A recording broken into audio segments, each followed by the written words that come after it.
รายการนี้เป็นรายการทั่วไปสามารถรับชมได้ทุกวัย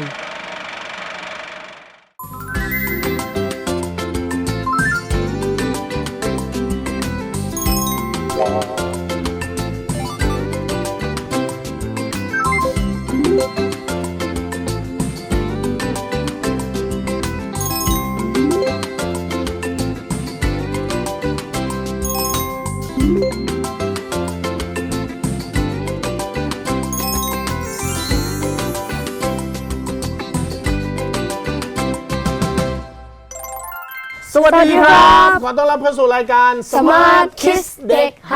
เทค ผมพี่ล้ำจิโก้ไอที ผมแพทลูกพี่หลามครับผมพี่ลูกพี่หลามเหมือนกันครับ พบเจอกับเรา3คนได้แบบนี้ในทุกๆสัปดาห์นะครับเราจะนำเอาความรู้ในเรื่องราวสาขาต่างๆมาแนะนำให้กับคุณผู้ชมนะฮะทำให้คุณผู้ชมได้รอบรู้สิ่งที่อยู่รอบตัวมากยิ่งขึ้นนั่นเองโดยเฉพาะในหลายๆเรื่องนะครับอย่างเรื่องแรกในรายการของเราช่วงแรกคือช่วงสนุกคิดวิทยาศาสตร์โอ้โหวันนี้นักวิทยาศาสตร์ที่เราจะมานำเสนอเรื่องราวของเขาเนี่ยเป็นบุคคลที่ยิ่งใหญ่มากๆใช่ไหมครับนะฮะถ้าโลกนี้มีเซอร์ไอแซคนิวตันโลกนี้ก็ต้องมีท่านนี้ด้วยอัลเบิร์ตไอน์สไตน์โอ้โหนี่เป็นไงฮะถือว่าเป็นบุคคลสำคัญหนึ่งของวงการวิทยาศาสตร์นะครับแล้วก็ให้ความรู้กับเราเยอะแยะมากมายเลยในช่วงที่2ของรายการชื่อช่วงอะไรครับทันโลกทันเทคครับนี่เขานำเสนอนักวิทยาศาสตร์กันไปเยอะมากเลยนะครับคุณอยากของคุณเนี่ยเป็นเรื่องเทคโนโลยีนวัตกรรมก็น่าจะเกี่ยวข้องกับนักประดิษฐ์ใช่ไหมครับคุณอยากจะนำเสนอเรื่องราวของนักประดิษฐ์บ้างไหมครับสนใจไหมครับเอาใครดีคนแรกเลยคนอะไรไมเคิลฟาราเดย์โอ้โหนี่คนนี้เลยนะครับนวัตกรรมเปลี่ยนโลกนะครับมนุษย์เราเนี่ยมีความศิวิไลมีเครื่องไม้เครื่องมือต่างๆมีสิ่งที่ช่วยเหลือเราต่างๆมาจนถึงทุกวันนี้ได้ด้วยคนนี้แหละนะครับไมเคิลฟาราเดย์โอ้โหสุดยอดมากๆเลยนะครับอ่ะแล้วช่วงที่3ระวังภัยไซเบอร์นะครับเราติดค้างกันจากสัปดาห์ที่แล้วหลายคนบอกยังไม่จบเลยนะ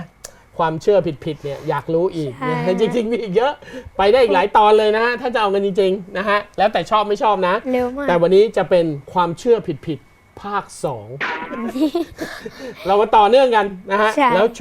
ช่วยกันปรับ mindset ด้วยนะว่าไอ้เรื่องที่เราเคยเข้าใจผิดกันมาก็ช่วยปรับกันใหม่ด้วยว่ามันไม่ใช่เรื่องจริงแล้วก็เข้าใจสิ่งที่ถูกต้องกันนะครับอ่ะไปดูช่วงแรกของรายการเลยสนุกแน่นอนวันนี้ไปครับ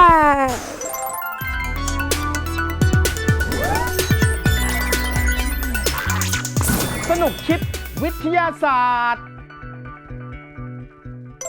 เข้าสู่ช่วงแรกของรายการครับสนุกคิดวิทยาศาสตร์วันนี้เรามาคุยเรื่องนักวิทยาศาสตร์คนสุดท้ายแล้วนะฮะอัลเบิร์ตไอน์สไตน์ครับครับผมนี่นะฮะคือหลังจากนี้จริงๆก็มีอีกหลายท่านนะแต่เราก็อยากจะไปเรื่องอื่นบ้างนะครับเราก็ขอทิ้งท้ายไว้ที่ท่านอัลเบิร์ตไอน์สไตน์แล้วกันนะครับถือเป็นนักวิทยาศาสตร์อีกท่านหนึ่งที่ยิ่งใหญ่มากๆนะฮะทฤษฎีของอัลเบิร์ตไอน์สไตน์เนี่ยสามารถอธิบายได้แทบทุกสิ่งในโลกนี้นะครับโอ้โหอธิบายได้ดีมากๆนะครับเรามารู้ปุ่มหลังของท่านกันสักนิดหนึ่งไอน์สไตน์เกิดเมื่อวันที่14มีนาคมคริสตศักราช1879เป็นชาวเยอรมนีครับแต่ตอนเด็กๆเขามีปัญหามากว่าเขาเรียนได้ช้ามากการที่เขาเรียนได้ช้าเนี่ยไอน์สไตน์เคยให้ความเห็นตอนที่เขาโตแล้วเนี่ยเขาบอกว่าสิ่งที่สอนกันมาในการเรียนตอนที่เขาเรียนตอนเด็กๆมันมีความไม่ถูกต้องอยู่ในนั้นเขาเลยไม่เข้าใจเขารู้สึกว่าสิ่งที่เขาถูกสอนมาตอนเด็กมันใช่เหรอคือถ้าคิดด้วยเหตุและผลของไอน์สไตน์กับวิธีการคิดของเขาจะบอกว่าสิ่งที่สอนมาตอนเด็กอ่ะมันไม่ได้ถูกต้อง 100% มันมีความคลาดเคลื่อนมันมีความซับซ้อนอยู่ในนั้นซึ่งจริงๆมันควรจะอธิบายอีกแบบหนึ่งมากกว่ามันเลยทำให้ไอน์สไตน์ดูเหมือนเป็นเด็กที่เรียนไม่เก่งตอนเด็กๆแต่พอโตมาเท่านั้นแหละครับโอ้โหฉายแววเลยตอนอายุ15ปีเนี่ยกิจการโรงงานของคุณพ่อเขานี่แย่ลงเขาก็ไปเรียนเรื่องการแพทย์ไปเรียนเรื่องระบบวิทยาศาสตร์ไปเรียนหลายๆเรื่องแล้วไอน์สไตน์ก็กลายเป็นผู้ที่มีความรู้ความเชี่ยวชาญเป็นผู้ช่วยศาสตราจารย์ตั้งแต่แค่จบการศึกษาก็เป็นผู้ช่วยศาสตราจารย์ได้เลยสุดยอดมาก1903ไอน์สไตน์แต่งงานกับคุณมิเลวามารีคนนี้แหละครับคือคนที่ปิดทองหลังพระเขาบอกว่าวันที่ไอน์สไตน์ได้รางวัลโนเบล สาขาวิทยาศาสตร์ เงินรางวัลทั้งหมดที่ได้เนี่ยเขาต้องเอาไปให้ภรรยาเขาเลยนะเพราะว่าภรรยาเขาอ่ะเป็นผู้ที่อยู่เบื้องหลังการทำสูตรคำนวณทั้งหมดภรรยาเขาเป็นสุดยอดนักคณิตศาสตร์ที่เก่งมากๆแล้วเป็นคนช่วยงานไอน์สไตน์คือไอน์สไตน์เนี่ยคิดทฤษฎีนี้เสร็จปุ๊บเฮ้ยเอาไปคำนวณดูซิให้ภรรยาคำนวณดูคำนวณเสร็จปุ๊บโอเคถูกต้องอุ้ยประหยัดเวลาไปเยอะเลยซึ่งคุณมิเลยว่ามารีนี่แหละคนนี้นะครับที่ช่วยให้ไอน์สไตน์คิดค้นความสัมพันธ์ระหว่างพลังงานและมวลสารเป็นสูตรที่ทำให้เกิดสิ่งต่างๆบนโลกนี้มากมายนั่นก็คือ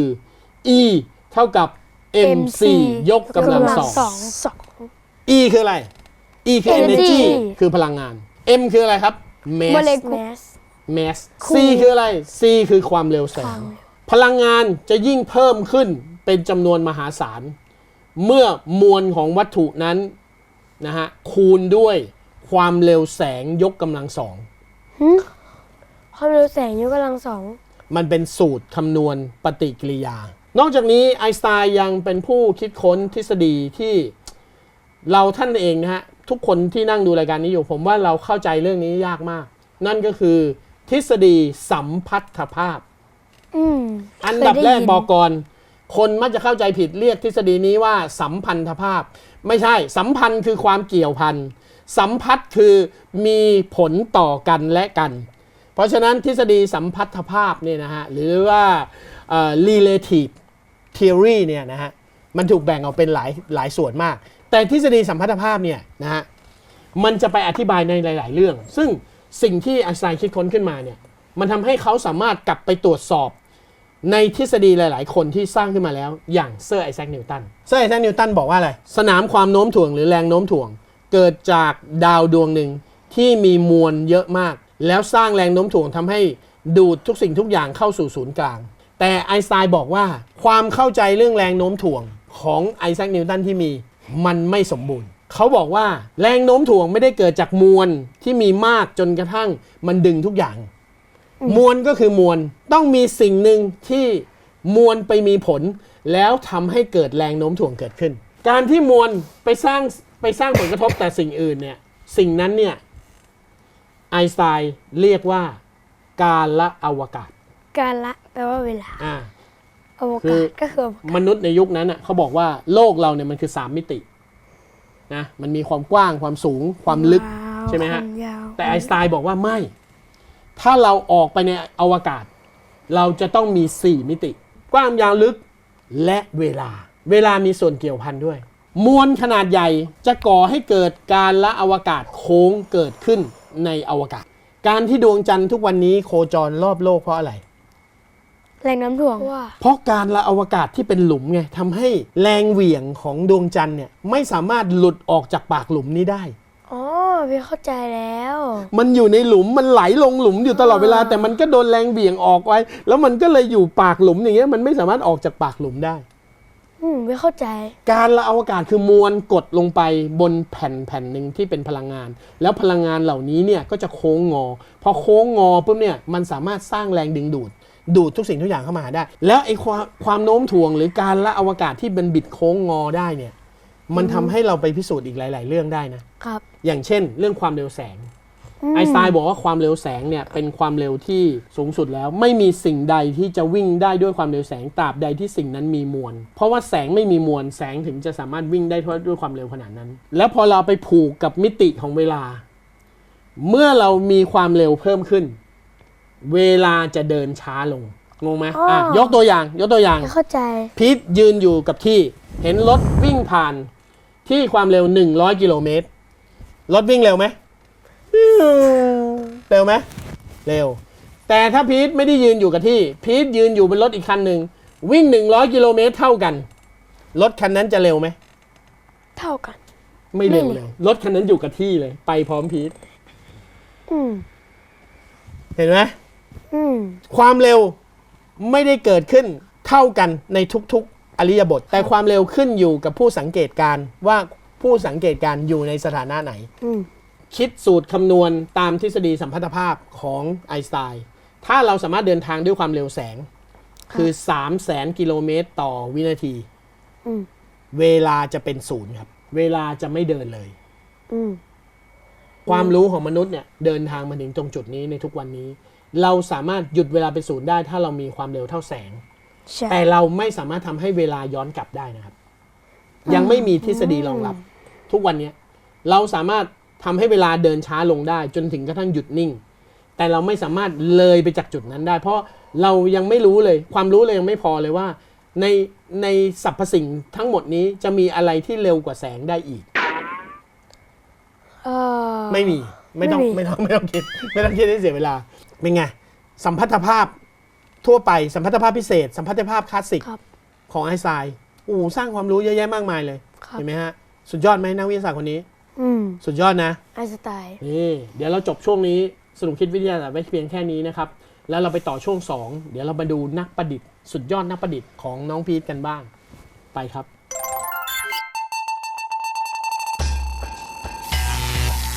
ทันโลกทันเทค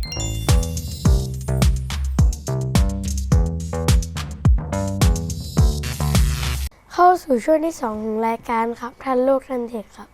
วันนี้เราจะมาคุยกันเรื่องนักวิทยาศาสตร์ที่ชื่อว่าไมเคิล ฟาราเดย์ครับน้องพิษพูดไม่ผิดนะครับไมเคิล ฟาราเดย์เป็นทั้งนักวิทยาศาสตร์และเป็นนักประดิษฐ์ผลงานการประดิษฐ์ของเขาเนี่ยทำให้โลกของเราเจริญมาจนถึงทุกวันนี้นะครับเรื่องราวชีวิตของไมเคิล ฟาราเดย์เนี่ยโอ้โหน่าทึ่งมากๆนี่คือนักวิทยาศาสตร์ผู้ยิ่งใหญ่ที่ไม่เคยได้รับปริญญาจากมหาวิทยาลัยศึกษาอยู่ในโรงเรียนถึงแค่อายุ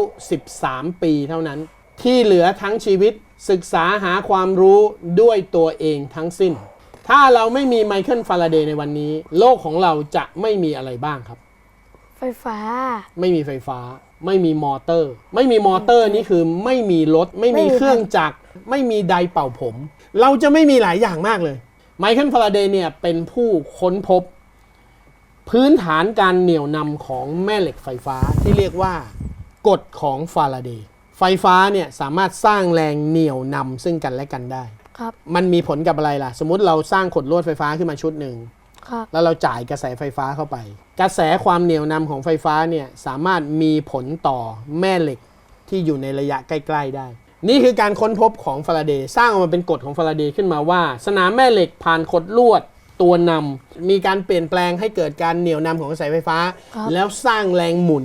เกิดขึ้นที่ตัวแม่เหล็กได้ในหลักการเดียวกันถ้ามอเตอร์ทำงานกลับด้านพี่เข้าใจหลักการทำงานของมอเตอร์แล้วใช่ไหมมอเตอร์คืออะไรมีขดลวดอยู่ภายในครับนะเราจ่ายกระแสไฟเข้าไปในขดลวดเกิดกระแสไฟฟ้าเหนี่ยวนำสร้างแรงดูดแรงดึงแล้วก็หมุนตัวแม่เหล็กด้านนอกทำให้เกิดการหมุนได้พอเป็นหมุนก็เป็นพลังงานกลที่เราจะสามารถเอาไปใช้ประโยชน์ในลักษณะต่างๆได้ครับเช่นเครื่องสูบน้ำเครื่องบินครับอะไรอีกรถจักรยานยนต์รถไฟฟ้ามอเตอร์ต่างๆหลายสิ่งหลายอย่างมากใช่ไหมครับในทางกลับกันไมเคิล ฟาราเดย์นี่ไม่ได้คิดชั้นเดียวนะเขาคิดย้อนกลับด้วยนะโอ้ถ้าเราไม่จ่ายไฟเข้าไปในขดลวดแล้วเราหมุนมอเตอร์แทนอ้าวแล้วมันจะหมุนไหมล่ะฮะแล้วมันจะหมุนต่อหรือเปล่าไม่เราใช้แรงกลเนี่ยเราใช้มือเราเนี่ยหมุนแม่เหล็กแทนหมุนด้วยความเร็วเลยระหว่างแม่เหล็กกับขดลวดจะเกิดอะไรขึ้นครับปฏิกิริยาเหนี่ยวนำไฟฟ้าย้อนกลับถูกไหมครับครับปฏิกิริยาเหนี่ยวนำไฟฟ้าย้อนกลับทำให้เกิดอะไรครับมอเตอร์หมุนย้อนกลับไม่เกิดไฟฟ้าเราใช้ไฟฟ้าสร้างแรงกลเราก็ใช้แรงกลสร้างไฟฟ้าได้ใช่ไหมเข้าใจแล้วมันย้อนกลับมอเตอร์ที่หมุนย้อนกลับแล้วไปหมุนขดลวดจนเกิดแรงเหนี่ยวนำแล้วเกิดเป็นกระแสไฟฟ้าได้เขาเรียกว่าไดนาโมไม่คุ้นเลยไดนาโมรถยนต์วิ่งไปใช่ไหมฮะรถยนต์เนี่ยเวลาจะวิ่งเราจะสตาร์ทเครื่องเราก็ต้องมีสิ่งหนึ่งที่เรียกว่ามอเตอร์สตาร์ท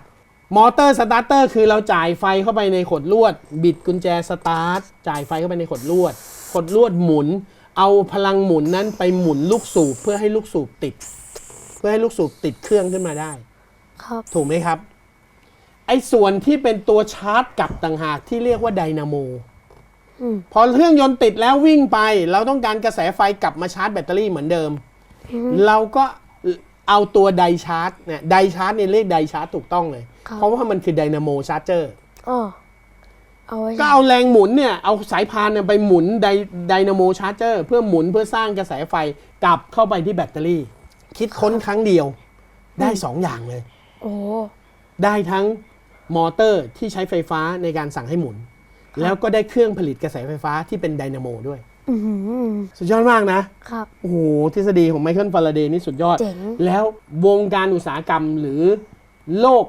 แห่งการพัฒนาสิ่งประดิษฐ์ต่างๆนะครับพอได้มอเตอร์เข้าไปแล้วเนี่ยนะฮะมันทำได้ทุกอย่างเลยนะฮะเครื่องซักผ้าก็ใช้มอเตอร์ ครับ เอาไว้หมุน อ่า ผ้าปเยๆ อะไรก็ตามอ่ะในโลกเนี้ยที่มันหมุนอ่ะ ที่มันหมุนหรือมันเคลื่อนที่อ่ะ ครับ มันคือมอเตอร์เท่านั้น เพราะฉะนั้น ชื่อของไมเคิลฟาราเดย์กับทฤษฎีของไฟฟ้าเหนี่ยวนำที่เป็นกฎของฟาราเดย์ทุกคนก็ได้รับการจารึกให้เป็นหน่วยของความจุตัวเก็บประจุ เวลาเราสร้างไฟฟ้ากลับมาได้ใช่ไหม ครับ เราก็ต้องมีตัวเก็บประจุที่เรียกว่าคาปาซิเตอร์คาปาซิเตอร์เนี่ยเวลาเก็บเนี่ยเขาจะเรียกหน่วยเป็นไมโครฟารัดฟารัดก็คือฟาราเดย์ อ๋อ ตั้งชื่อเป็นเกียรติของไมเคิลฟาราเดย์เรียกว่าเป็น1 ล้านไมโครฟารัดสำหรับคาปาซิเตอร์ตัวนี้อะไรเงี้ยนะฮะก็ให้เป็นเกียรติของเขาเองนะครับถือเป็นนักวิทยาศาสตร์ชาวอังกฤษไม่กี่คนนะฮะ ครับ ที่ยิ่งใหญ่ขนาดไหนมีรูปเขาเป็นธนบัตรในประเทศอังกฤษได้ด้วยเป็นไงสุดยอดไหมนักประดิษฐ์คิดค้นนะฮะโอ้โหเป็นสิ่งที่ยิ่งใหญ่มากๆถ้าโลกเราไม่มีมอเตอร์ไฟฟ้านี่เรานึกไม่ออกจริงว่าเราจะไปยังไงกันต่อนะฮะเอาแค่ตอนนี้เราก็ร้อนเลยถ้าไม่มีมอเตอร์เนี่ยเราร้อนทันทีเพราะเรา นาฬิกาก็ไม่มีพัดลม ใช่ไหมฮะนี่เป็นไงเริ่มสนุกแล้วใช่ไหมฮะสำหรับนักประดิษฐ์คิดค้นในช่วงทันโลกทันเทคของน้องพิษในตอนต่อไปก็จะเราจะตั้งคำถามว่าใครเป็นคนคิดค้นอะไร ครับ ดีไหม ดี นะหลังจากเราคิดค้นกล้องถ่ายภาพเราใครเป็นคนคิดค้นมอเตอร์คือไมเคิลฟาราเดย์ต่อไปใครเป็นคนคิดค้นอะไรดีใครเป็นคนคิดค้นเตาไมโครเวฟใครเป็นคนคิดค้นหม้อหุงข้าวใครเป็นคนคิดค้นแอร์คอนดิชันดีไหม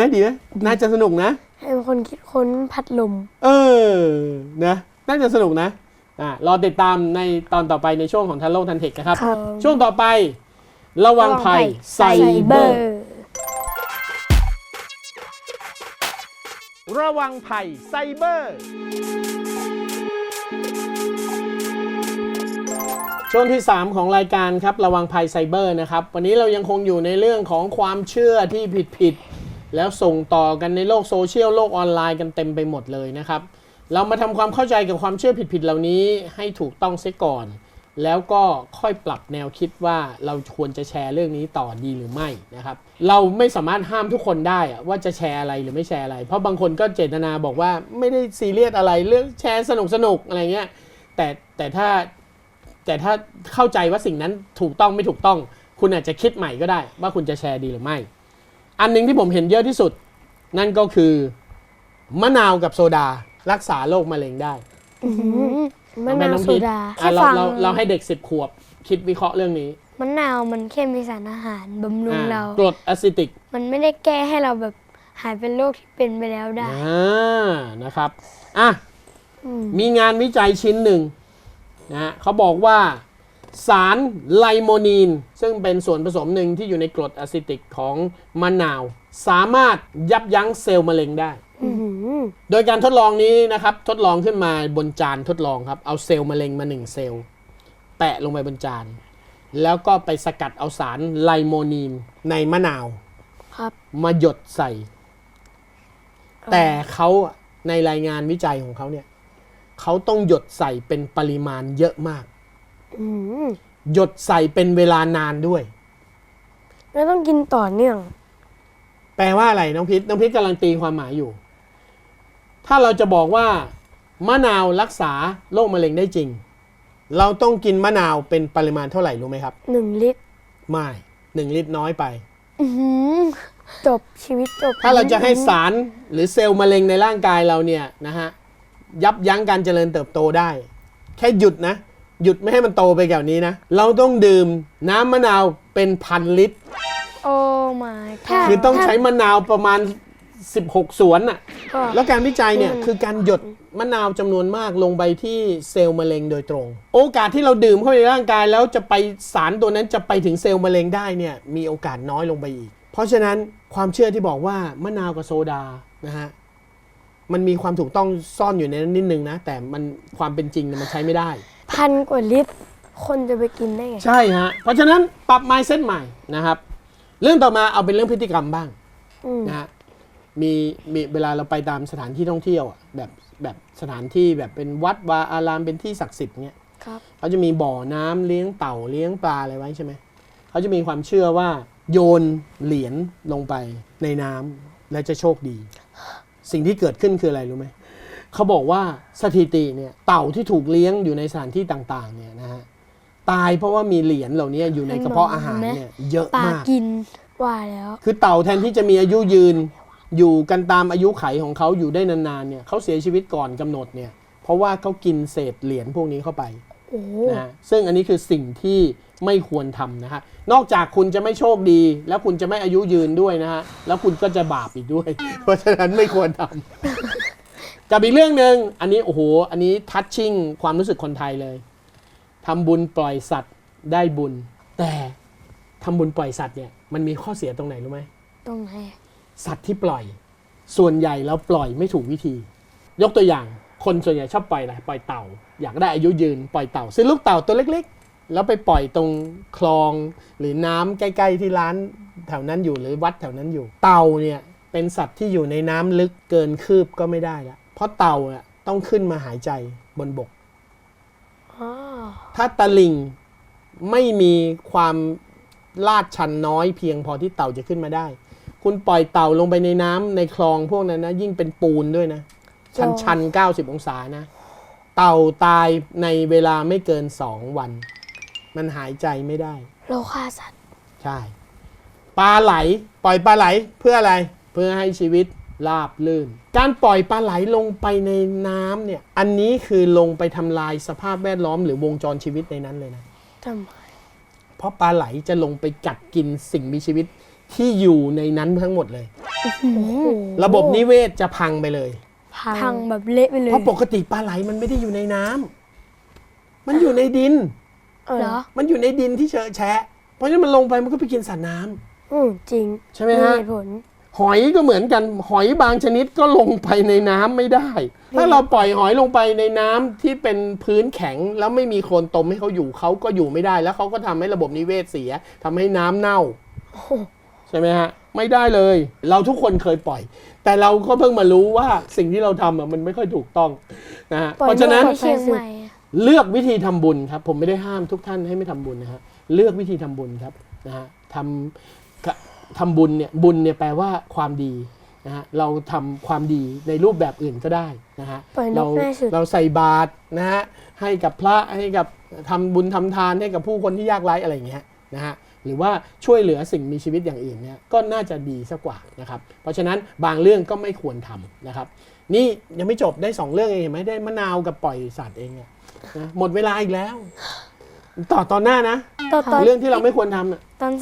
ได้นะนี่ตอน3ตอน4อู้ได้เป็นหลาย10 ตอนนะหมดปีอะนะเอาโอเคอ่ะนะฮะระวังภัยไซเบอร์แต่เดี๋ยวเราจะสลับเรื่องอื่นบ้างนะครับระวังภัยไซเบอร์จบเท่านี้วันนี้ไปต่อช่วงสุดท้ายกันครับช่วงคิดทัน 3 ไอ IT ที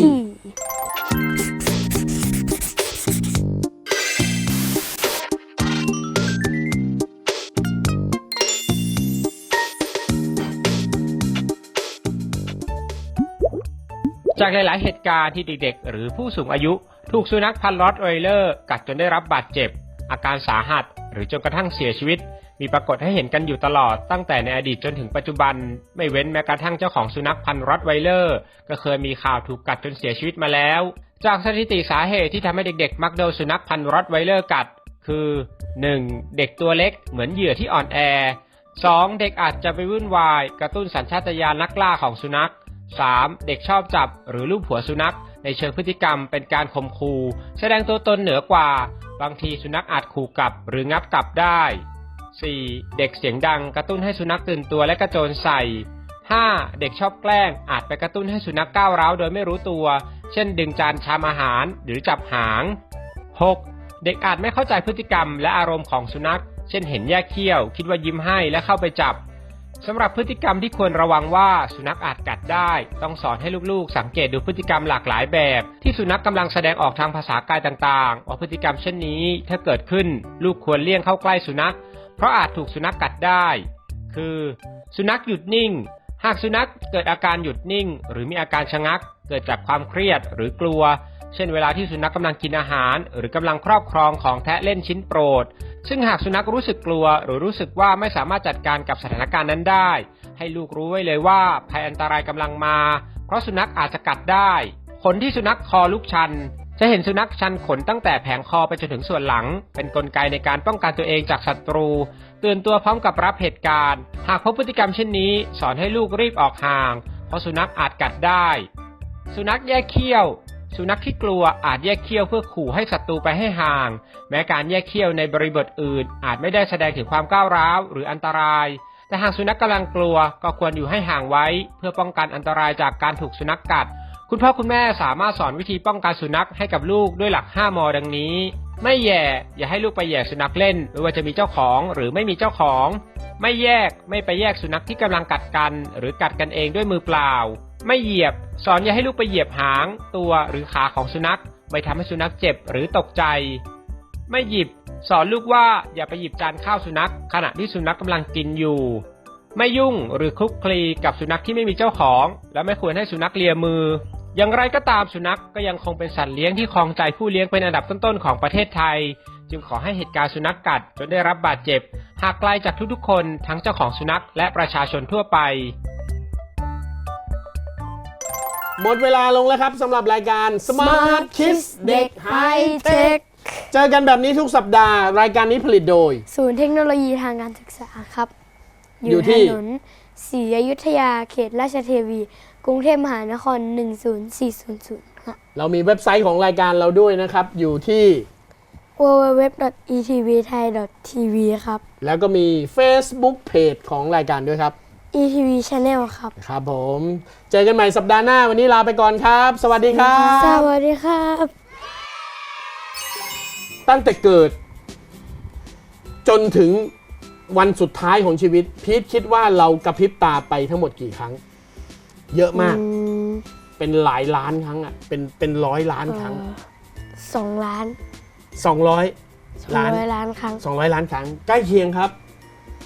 มีค่าเฉลี่ยออกมานะครับว่าตลอดชีวิตของคนเราเนี่ยนะฮะเราจะกระพริบตาประมาณ250 ล้านครั้งโห250 ล้านครั้งอันนี้คือค่าเฉลี่ยสำหรับคนที่มีอายุเฉลี่ยโดยปานกลางบางคนอาจจะมากกว่านี้บางคนอาจจะน้อยกว่านี้เพราะว่าแต่ละคนพฤติกรรมไม่เหมือนกันนะครับจริงๆแล้วมาตรฐานเลยเนี่ยเราจะต้องกระพริบตาทุกๆ6 วินาทีช่วงในวัยเด็กนะครับสักประมาณปี 1847 นะครับก็เกิดนักประดิษฐ์นักวิทยาศาสตร์นักวิศวกรชาวสกอตแลนด์ท่านหนึ่งเกิดขึ้นมาเมื่อ3 มีนาคม 1847 ที่เมืองเอดินเบิร์กประเทศสกอตแลนด์เขาคนนั้นคืออเล็กซานเดอร์เกรแฮมเบลจำคำว่าเบลไว้ดีๆคำว่าเบลเนี่ยเราจะได้ยินมาจนถึงทุกวันนี้เลยนะฮะโดยเฉพาะชื่อของอเล็กซานเดอร์เกรแฮมเบลนะครับ